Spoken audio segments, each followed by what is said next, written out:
Hi, good afternoon. My name is Clemens Krümmel. I'm an art historian, I'm a writer, a translator, and sometimes I also work as a curator. Before I start my short presentation, I first want to thank Gregory Maas and Na-Young Kim for inviting me to talk about the subject, the object of this conference, Mr. Douglas Park.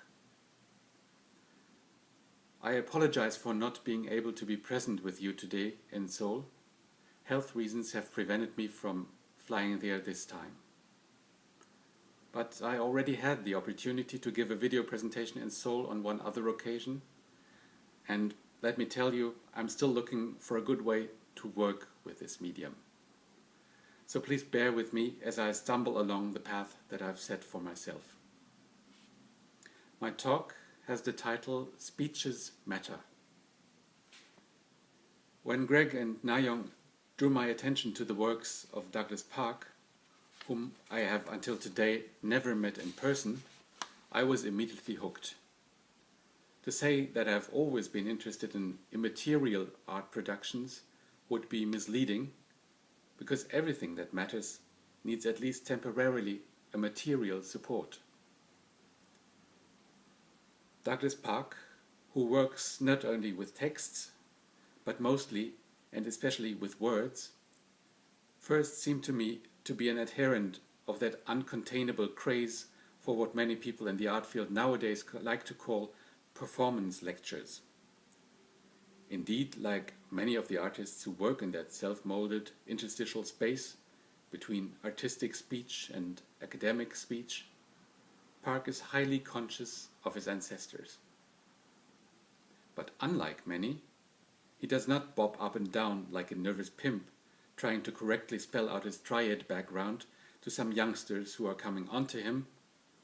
He does not merely indulge in the old name game when he writes about older and contemporary artists. It always remains very clear that he is acting out an investigative impulse rather than a mimetic one. Even if his approach seems erratic and unsystematic at times, even if he makes up a maze of uncheckable factoid connections between artists, ideas, institutions, and practices, his historical consciousness is wide awake. Sometimes, some significant times, it sees a takeover from the world of systems and structure, the world of language, but not only in a traditional poetic sense, but rather in the sense of signal to noise, of the semiotic adventures of speech. Spoken word, a genre that has haunted the West since the 1980s, appears only half appropriate as a description of what goes on in Douglas Park's speech-based performative works. Whoever has read one of his paratectic texts has watched him battle his acoustic environment in amplified speech.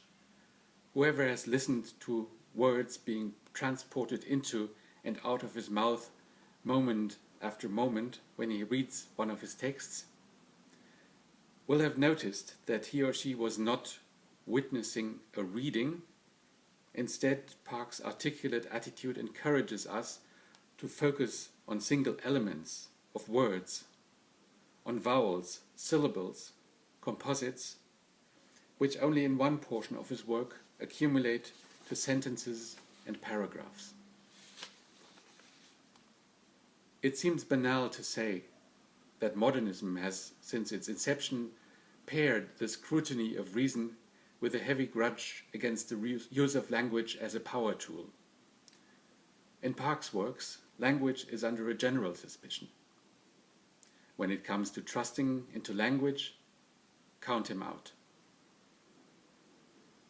The paratactic approach that he uses when he reads out to not only expand into the notional and emphatic spaces that speech offers, but also to line up words, the sound, their facture, their texture, like pearls on a shaky string in time, I claim that it is a meaningful component of his mastery to make words sound like something extremely dubious, equivocal, and even fishy. It always remains a speaking act, not in an emphatic sense, in which articulate speech always only appears as a tool of empowerment of a subject, but rather in the sense of speech as a tool of caution. By taking out, or leaving out, most syntagmatic grammatical elements that usually regulate the economy of power in spoken and written language, especially in Western languages, by avoiding larger sentence and sub-sentence constructions, he carves out of language what really makes it tick, what really gives it its power over people. The incredible situational power of the continuously moving and elusive present, the ungraspable present tense of time-space. I think musicologists first seriously presented the common observation that when we hear, when we listen, when we perceive what has always been explained to us as external sensory data, we are uneasily sitting on an almost inconceivably small plateau that is floating between clouds of forgetfulness. Our focused attention is an arrière-garde, not an avant-garde. It not particularly elegantly staggers behind what it perceives. It strives to memorize certain parts, but is despairing at the challenge of a culture fraudulently built on memory and history, arranging itself with ghosts and specters. In his groundbreaking essay, Obliscence, Theories of Forgetting and the Problem of Matter, from 1946, memory researcher Geoffrey Sonnabend wrote, "We, amnesiacs all, condemned to live in an eternally fleeting present, have created the most elaborate of human constructions, memory, in order to buffer ourselves against the intolerable knowledge of the irreversible passage of time and the irretrievability of its moment and events." Sonnabend believed that long-term, or as he called it, distant memory, was an illusion. And similarly, he questioned short-term, or what he called immediate memory. On a number of occasions, Sonnabend wrote, "There is only experience and its decay. Experience," by which he meant to suggest that what we typically call short-term memory is in fact our experiencing the decay of an experience. In light of such theses that have become quite popular in memory research, Douglas Park's reading out of long rows of successions of formulaic expressions from what some scientists were audacious enough to call normal language in the 20th century, have more to offer than a lugubrious parade of notions acquired, perceived and processed. By his seemingly infallible choice of power words, bureaucratic words, that could resound from some British post-war educational flick on social hygiene, by his speculative verbal constructions, and especially by their painstakingly concentrated arrangement in sounding sequences, we are able to experience fundamental properties of language and communication, and what's more, we feel language's lie of truth. At every turn that his vocal cords, his tongue, his lips, his teeth, his resounding and twitching body tell us. I think that is something. It is something that matters to me. But does it matter? How does it matter? I feel we cannot survive without the knowledge that Douglas Park turns our attention to. We also cannot survive with it, maybe not even live with it, as long as we remained, as he does in such an exemplary fashion, fixated on the continuously broken promise of language, the perceivable disappearance of sense as he speaks, as we speak, as it were. To me, his speech and his speaking matter inasmuch as it is profoundly excited, as it is agitated speech beyond the rhetorical calculation of effects. Douglas Park audibly and visibly subjects himself to the bitter law of deceit. That is not everything of language, but that is always present within it. Moreover, Park's voice is not only phatic or phonic, it is also plastic.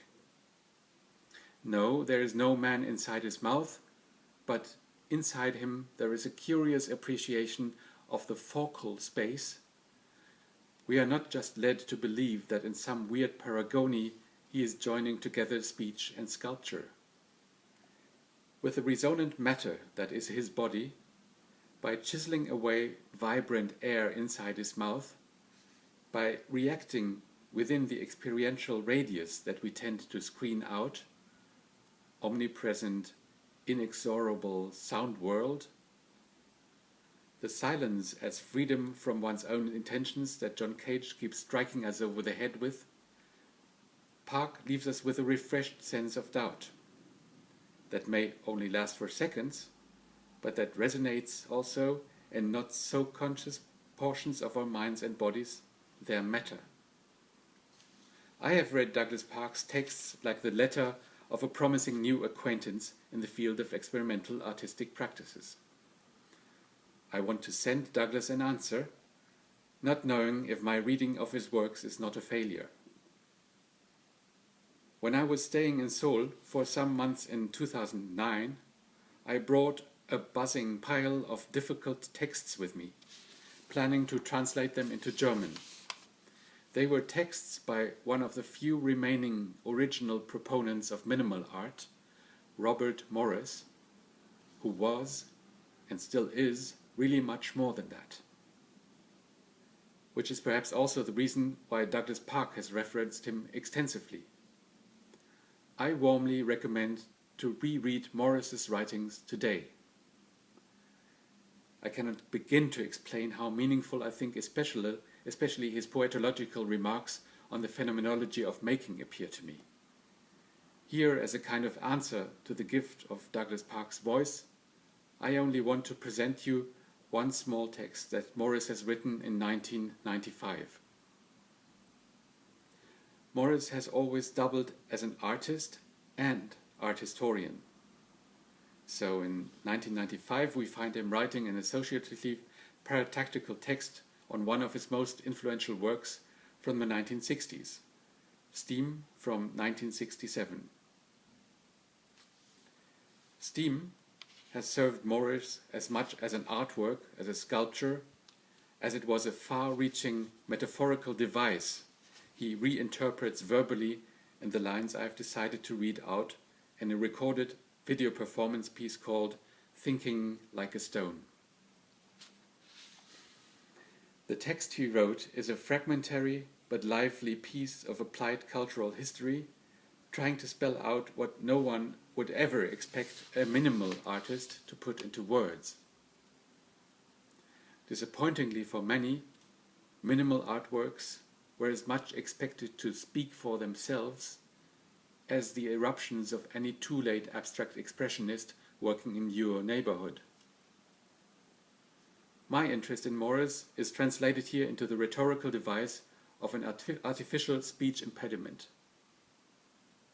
Like the antique philosopher and rhetor Demosthenes, who was born a stutterer, wanted to become the greatest orator of his time, and thus tried to raise his voice against the crushing noise of the waves on the beach near his village to exercise his abilities, I want to pick up some matter, something material, before I speak.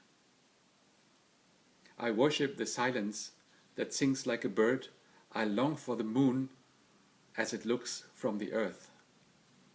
I need some material counterpart because everybody speaks lightly. Demosthenes, after practicing to outshout the waves, picked up pebbles from the beach and literally spoke through them by putting them into his mouth. I leave you with some minutes of matter I have gleaned from the ground as much as from Robert Morris. I want to thank Douglas Park, for allowing me to see this text in an entirely new way. I'm not sure if this gets through to you, but I thank you anyway.